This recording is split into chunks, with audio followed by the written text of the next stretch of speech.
मैं समझता हूं आज कोई बात बताए ना बताए, सब समझते हैं कि हरियाणा कहां पहुंच गया।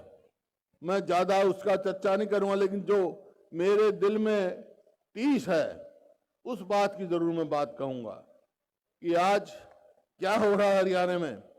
हरियाणा में भाई, अस्पताल में जाओ तो डॉक्टर नहीं, स्कूल में जाओ तो मास्टर नहीं, दफ्तर में जाओ तो कर्मचारी नहीं, फिर क्या होगा?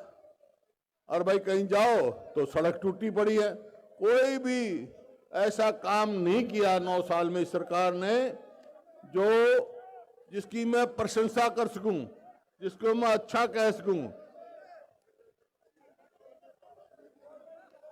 अरे रोड़ा मत करो भाई, बैठ जाओ बैठ जाओ बैठ जाओ बैठ जाओ, 2 मिनट बैठो, 2 मिनट।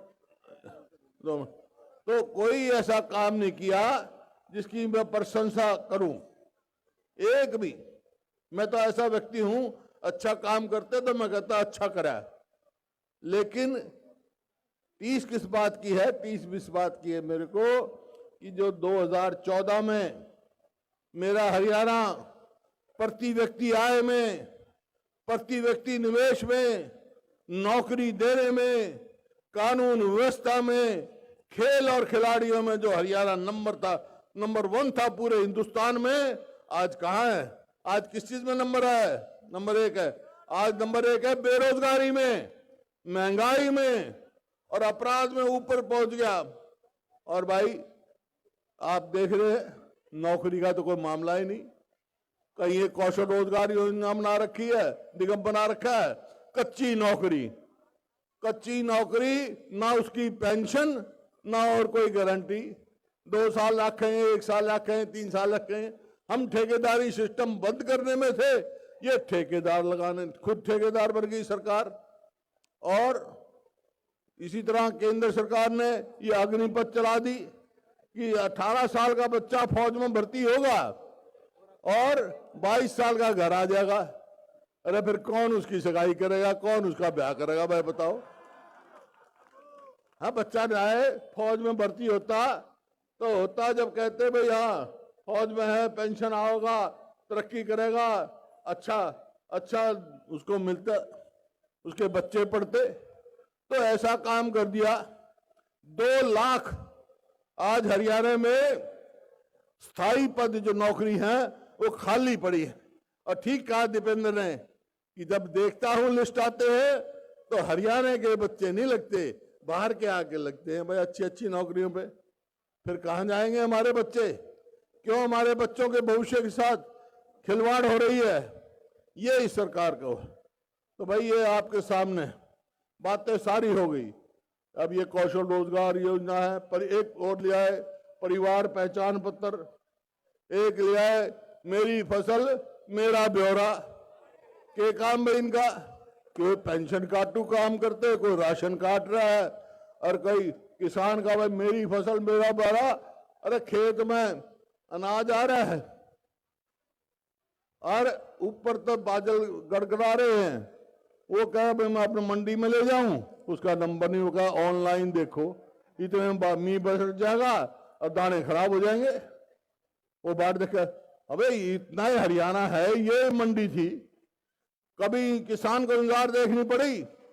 अपने दाने काटते खेत में तो सीधा मंडी में ले आया करता और उचित भाव मिलता था। अब एमएसपी के लिए चक्कर काटना पड़े। एमएसपी मिलती है क्या? कभी नहीं मिलती एमएसपी।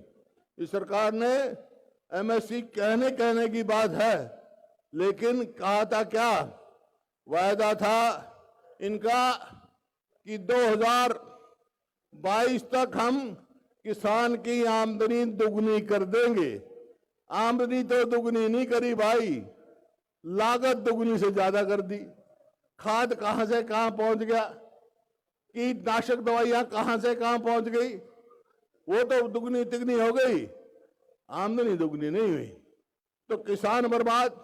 गरीब आदमी का देख लो, 3,82,000 100 गज के प्लॉट दिए हमने, इनने एक दिया हो तो बता दो भाई।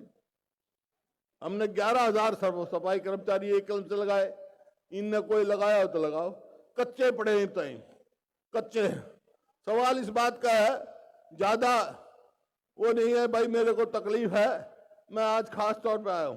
सबसे पहले तो मैं सुभाष को बधाई देता हूं इस बात की, आपको देखकर इतना सफीदों में इतना जो भीड़ आई है, इतने बुजुर्ग आए, हमारे नौजवान साथी आए हैं, माताएं बहनें आई हैं भाई, इनको देख के एक बात कह सकता हूं भाई, सुभाष जी अब का जीत तो आप एमएलए फिर बन गए। पर एक बात आपसे कह रहा हूं, पिछली बार तो भाई जिताया था, पिछली बार तो सुभाष को जिताया था आपने 4000 से, 4000 के करीब जीता था मेरे ख्याल में, है? ईब के कितने से जिताओगे?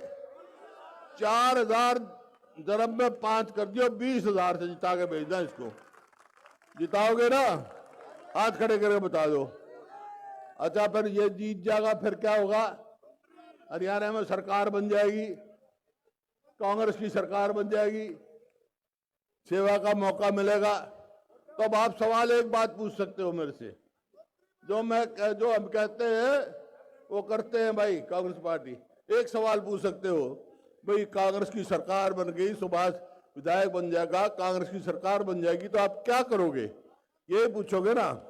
तो बात सुन लो भाई, मैं क्या क्या करेंगे, और ये जो कह के जाऊंगा ना, अपनी गांठ मार के घर चले जाइए, और जिस दिन सरकार बनेगी उस दिन पूछ लियो क्या करेंगे भाई। देख, ये मेरी बहन बेटियां बैठी हैं, बहनें बैठी हैं, कुछ उठ के जा रही थी, मैं कह रहा था बैठ जाओ 2 मिनट, क्योंकि मेरे को भी तकलीफ है। ये ठीक कह रहे थे, कांग्रेस के समय में 400 रुपये था गैस सिलेंडर का भाव, ईब 1150 हो गया।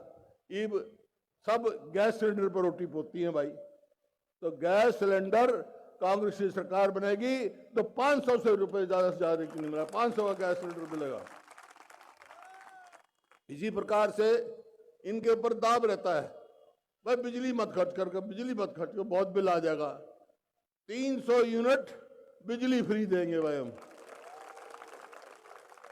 और ये मेरे बुजुर्ग बैठे भाई, वायदा 2019 में मैंने करा था, उसके चुनाव से पहले हमने कि 5100 रुपये पेंशन देंगे। ये महंगाई आ गई, कांग्रेस की सरकार आएगी तो क्या होगा? पेंशन 6000 रुपये, 6000 बूढ़े के, 6000 बूढ़े के और 6000 बुढ़िया के हो गए 12000 पेंशन मिलेगी भाई तुमने। और ये कर्मचारी जाता हूं, मिलते नहीं, नौकरी तो लगाते नहीं, मैं हम काम कर, बोला जी हमारी तो पेंशन जो ओल्ड पेंशन स्कीम लागू होनी चाहिए, तो भाई ओल्ड पेंशन स्कीम लागू होगी, ये आपके सामने। और भाई 100 गज के जो प्लॉट बंद कर दिए थी ना गरीब आदमी के लिए, 100 गज के प्लॉट, और क्रीमी लेयर बैकवर्ड क्लास के, उसके लिए क्या कर दिया है ना, हमारे तो भाई 8 लाख थी, 8 लाख से 6 लाख घटा दी, ताकि हमने हर आदमी को फिर रिजर्वेशन नहीं मिलेगी, तो भाई क्रीमी लेयर की हम 10 लाख रुपए लिमिट करेंगे, ताकि सबको नौकरी मिल सके वहां। ये आपके सामने। और ये 2 लाख जो खाली जगह छोड़ रखी इन्होंने बच्चों के लिए, नौकरियों के लिए, 2 लाख पक्की नौकरी देंगे हम अपने बच्चों को, ताकि आगे भविष्य बने।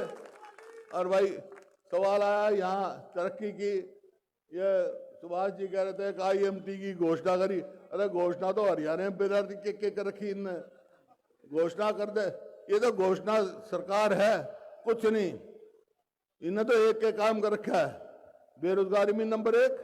और आज हरियाणा पर जो है कर्जा 4.5 लाख करोड़ हो गया, हरियाणा में करेंगे ये समझ में नहीं आया। बिजली का 1 यूनिट इन्हें नहीं बढ़ाया, मेट्रो 1 इंच इन्हें बढ़ाई, स्कूल कॉलेज इन्हें नहीं बनाए, यूनिवर्सिटी इन्हें नहीं बनाए, कर्जा किस नाम का ले रहे हैं ये? जिस दिन हमने 66 में हरियाणा बना था, 14 में सरकार छोटी, 4 खाने बिजली के लगाए, परमाणु संयंत्र लगाया, बिजली जो एक मुद्दा था खत्म किया, तो सारा इतने कॉलेज यूनिवर्सिटी बनाए, 70,000 करोड़ था हरियाणा में कर्जा। 9 साल में करा कुछ नहीं, कर्जा कर दिया 4.5 लाख करोड़। तो भाई मेरे मन में आखिर में एक ही बात कहना चाहता हूं, ये मेरे मन में टीस है, बाकी और सब कुछ देख रखा है मैंने। मैं आज आपसे इजाजत लेने आया हूं। सुभाष को तो बना दोगे एमएलए, लेकिन आपसे ये इजाजत लेने आया हूं भाई। इसके साथ उम्र तो मेरी देखो होगी 76 साल का हो गया मैं, लेकिन इतनी क्षमता है एक और टक्कर लेने का मेरा दिल कर रहा है इनसे। पर टक्कर लूंगा जब तुम कह दोगे। सारी इजाजत लेने आया हूं, टक्कर ले लूं भाई इनसे, हाथ खड़े करके बता दो तो बेड़ा पार है, चिंता ना करो तुम। बहुत बहुत धन्यवाद। ये IMT हम मैं बनाऊं। एक और बात सुन लो, ये IMT जो कह रहा था ना इनके बस का नहीं है, भी हम ही बनाएंगे यहाँ सभी तो में हम बनाएंगे।